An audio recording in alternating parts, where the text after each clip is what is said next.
মিষ্টি একটা নমস্কারের সাথে সকলকে স্বাগত জানাই আমার হেসেলে। আজ আমাদের সকলের পছন্দের চিকেন টিক্কা কাবাবের রেসিপি শেয়ার করব। এর জন্য মাংসটা ম্যারিনেট করতে হবে। আমি এখানে 500 গ্রাম বোনলেস চিকেন নিয়ে নিয়েছি। এরপর মশলাগুলো দেওয়ার পালা। এখানে আমি 2 চা চামচ জিরে গুঁড়ো দিলাম, 1 চা চামচ ধনে গুঁড়ো, 1 চা চামচ ঝাল লঙ্কার গুঁড়ো, আপনারা বেশিও ব্যবহার করতে পারেন যে যেমন ঝাল খায়, 1 চা চামচ কাশ্মীরি লঙ্কা গুঁড়ো, 2 চা চামচ তন্দুরি মশলা। যে কোনো দোকানেই এই মশলাটা অ্যাভেলেবেল আছে, আমি এখানে এভারেস্টের তন্দুরি মশলাটা ব্যবহার করছি। স্বাদ মতো নুন দিয়ে দিলাম। এরপর 2 টেবিল চামচ টক দই,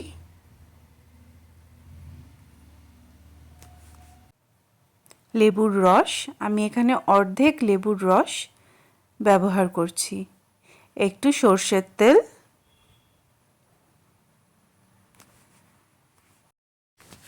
2 চা চামচ বেসনের গুঁড়ো। আমরা সবাই জানি মাংস ম্যারিনেট করার সময় দই আর নুনের ব্যবহারে মাংস থেকে অনেকটাই জল ছাড়ে, তাই জন্যেই এই বেসনের গুঁড়োটা দেওয়া। এই বেসনের গুঁড়োটা দেওয়ার ফলে কাবাবের গায়ে সঠিকভাবে ম্যারিনেটেড মশলাটা লেগে থাকবে, আর তন্দুর হওয়ার টাইমে সেই মশলাটা কিন্তু গলে গলে পড়ে যাবে না, সুন্দরভাবে গায়ের মধ্যে মাখো মাখো হয়ে একটা ফ্লেভার ক্রিয়েট করবে। আদা রসুন বাটাটাও দিয়ে দিলাম। এবার ভালো করে এটাকে আমরা মেখে নিচ্ছি। ম্যারিনেশন কমপ্লিট হয়ে গেল। এবার আমি এই ম্যারিনেটেড মাংসটা 6 ঘন্টার জন্য ফ্রিজে রেখে দেবো। আর যদি হাতে সময় কম থাকে আপনারা মিনিমাম 1 ঘন্টা অন্তত ম্যারিনেট করে রাখবেন, তাতেও কিন্তু টেস্ট ভালোই হবে।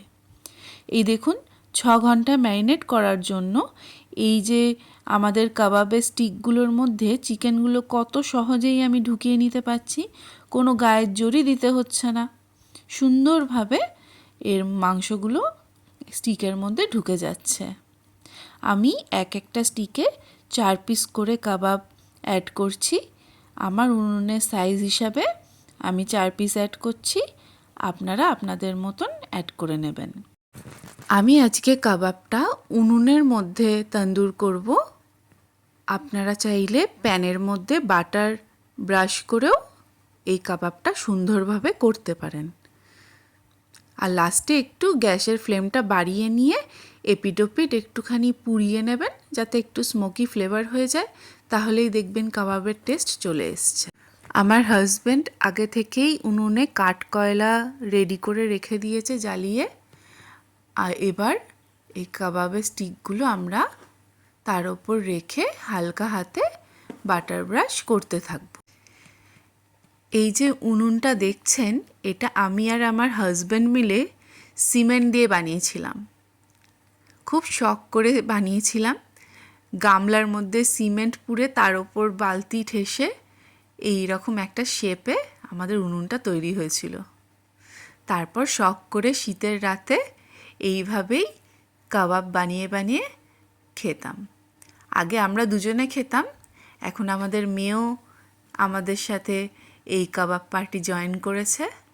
এই হালকা করে গান চালানো হয় আর সুন্দরভাবে শীতের রাতে এই কাবাব আমরা উপভোগ করতে থাকি। একটা আলাদাই আনন্দ লাগে। দেখছেন তো কীরকম কাবাবটার মধ্যে বাটারটা ছটপট করছে, ভীষণ সুন্দর একটা স্মোকি ফ্লেভার চারিধারে ছড়িয়ে পড়েছে। একটু ছুরি দিয়ে দেখে নেওয়া হচ্ছে যে মাংসগুলো সিদ্ধ হয়েছে কিনা। কাবাব একদম রেডি। দেখছেন কি সুন্দর, একেবারে শিক থেকে নিজেই নেমে এলো, এত সুন্দর সিদ্ধ হয়েছে। ছুরি লাগাতেই একেবারে কেটে যাচ্ছে। এইভাবেই আমাদের বাকি কাবাবের স্টিকগুলো একটা একটা করে রেডি হয়ে গেছে। এই দেখুন কি সুন্দর শিক থেকে বার করে নেওয়া যাচ্ছে। আর একদম সিদ্ধ হয়ে গেছে। মা, কাবাবটা খুব টেস্টি হয়েছিল। শুনলেন তো, কাবাবটা ভীষণ টেস্টি হয়েছিল। তাহলে আর দেরি না করে আপনারাও কিন্তু এই কাবাবটা অবশ্যই বানাবেন বাড়িতে, আর আমাকে অবশ্যই কমেন্ট করে বলবেন কেমন খেতে হয়েছে। দেখুন, আমাদের টিক্কা কাবাব একদম রেডি।